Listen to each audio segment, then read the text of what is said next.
Hello world! It's me Doji. Welcome back to my YouTube channel. And today guys, I just want to say na, kumbaga, transition natin. So natapos tayo dun sa 3D array. Okay? Actually yung 3D array dapat di kasama yun eh. Pero wala na, nagawa ko na ng video. Pero I just want to inform you guys na ang kasunod dapat niyan para maiwasan natin sinasabi ng iba na wala daw tayong natutunan sa tutorials. Yung pinag-aralan natin before, di ba? Data types, variables, so on and so forth hanggang dun sa 3D array. Pagkatapos nun is meron tayong another batch. So ito nga yung sisimulan natin ngayon. It's more on like activities kung saan papracticein natin all the things that we have learned. Okay? Kung ano yung mga natutunan natin dun sa ating mga previous tutorials. Okay? Para talagang maintindihan natin, talagang mapamiliarize natin, ma-practice natin, and matutunan natin yung mga pinag-aralan natin. Okay? So hindi lang basta pinanood mo yung data types nung first video, isang araw mo pinanood, alam mo na lahat. Hindi ganun yon. So para matutunan mo at talagang mapamiliarize and ma-master mo siya guys, kailangan natin siyang practicein. So we need to create mini projects and activities. And that's what we're going to do now. So gagawa tayo ng series of activities using C++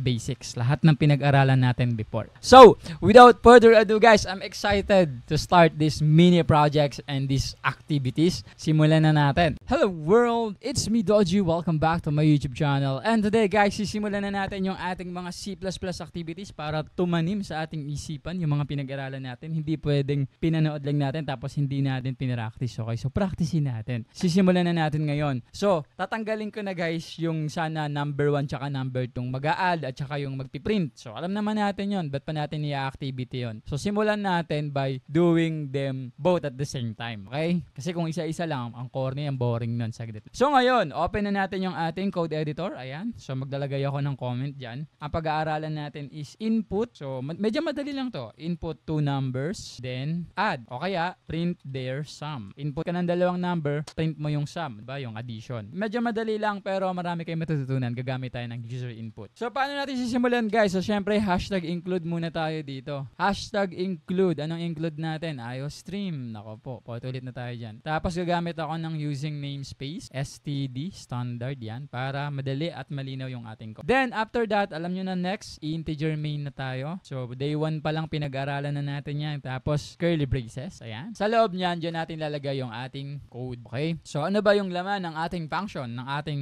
main function? So gagawa tayo ng input tayo ng 2 numbers. So meron tayong dalawang variable. So syempre na mauuna, declare mo muna yung kanyang data types. Integer. Syempre number yan. Integer yan. Okay? Tapos anong pangalan ng variable? Num1. Yan. Napaka-nostalgic niyan guys. Num2. At meron pang isa. Alin? Yung print their sum. So yung sum. Ba? Meron tayong variable para sa number 1, sa number 2, at saka dun sa sum. Then, end of the statement. After that, anong gagawin natin? So, syempre, para alam ni user yung gagawin, magdi-display tayo ng user input. Paano ba tayo magdi-display ng user input gamit ng C++? So, una guys, magka-character out muna tayo. Okay? Display muna tayo ng message. Anong message natin?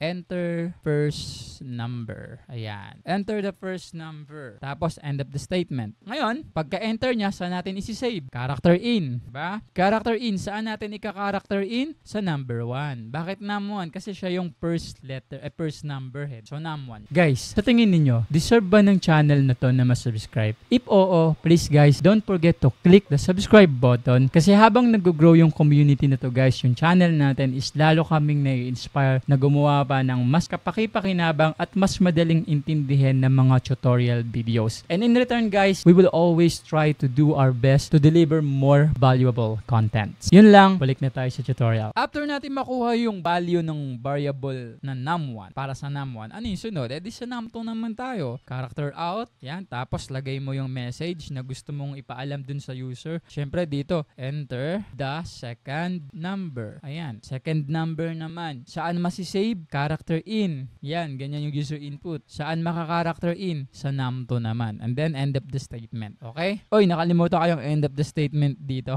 Ayan. So yan yung pinakamalaking kalaban natin, yung semicolon. Okay? After natin makuha yung user input para both dun sa number 1 at number 2. So oras na para gumawa ng operation. So ipag-a-add na natin sila. Paano natin sila ipag-a-add? Simple lang guys. Ganito. Pwedeng sa print mo sila ipag-add. Parang ganito. Lagay mo yung character out. Tapos lagay mo yung variable. Sabihin natin num1 plus num2. Ayan, ganyan. Pwedeng ganyan guys. Okay? Pagka niran natin to, enter the first number. Sabihin natin 10. Enter the second plus 10. equals 20. Nakuha ninyo? So, pwede naman yung isa, kung gusto mong pahirapan sarili mo, pwede rin. Wala nang pumipigil sa'yo eh. O, ganito gagawin natin. Burahin ko muna to ha. O, declare mo yung variable na sum. Tapos, ang magiging value niya, kapag kasi num1, inad kay num2, yun yung magiging value. And then, end of the statement. Yun yung magiging value niya. Ngayon, paano natin makikita? Character out mo. Sino ika-character out mo? This is sum. Sum. O, diba? Ngayon, pag niran natin yan, you get the same. O, dito, sabihin natin 100 plus 100 equals to 200. Ngayon, lagyan natin ng konting text. Okay? Naintindihan namin yung struggle nung nag-aaral watching videos. Alam namin na mahirap yung mag-backward and forward. Tapos ipopost mo pa kapag kailangan mong kopyahin yung code. Kaya naman guys, gumawa kami ng PDF notes kung saan doon namin nilagay yung mga topic, yung mga code example, yung mga explanations. And so many times guys, yun din yung ginagawa kong timeline at keywords para sa mga topic na ginagawa ko dito sa YouTube. So ang masasabi ko lang guys is mas advanced pa yon kumpara sa mga topic natin dito. Mas marami siyang laman. And soon enough, maglalagay kami doon sa PDF ng mga link ng mga unlisted videos. Pag sinabi nating unlisted videos guys, ito yung mga tutorial na hindi namin pinpublic. You can only access them kapag meron kang link. Makakatulong sa inyo tong PDF. Napakamura lang niya guys. Bakit may bayad? Kasi syempre, nag-hire ako ng mga tao na tutulong sa akin gumawa. So if you're interested guys, andyan yung link sa baba. And if you're going to ask me, is it worth it? Of course, it's worth it. Again guys, yun lang. Balik na tayo sa tutorials. So concatenation tayo. Lagay ka lang ulit dyan ng alam mo, nakalimutan ko, right shift, left shift yan. Okay guys, tapos lagay tayo ng string literal. Sabihin natin, the sum is. Tapos i-connect niya yung variable sum. Ano yung value ng variable sum? Yung addition ni num1 at saka ni num2. Pag niran natin to, makakuha tayo ng ganito. So i-run natin. Enter the first number, 900 plus 100. The sum is 1,000. Nakuha ninyo guys. Parang ang liit ata ng letters. Sige, so next video lakihan natin yung letters. Kaya liit. Sorry. Okay. Ayan guys. So, ito yung first activity natin. Input two numbers, then print their sum. So, yun lang. Sana may natutunan kayo. See you on our next video.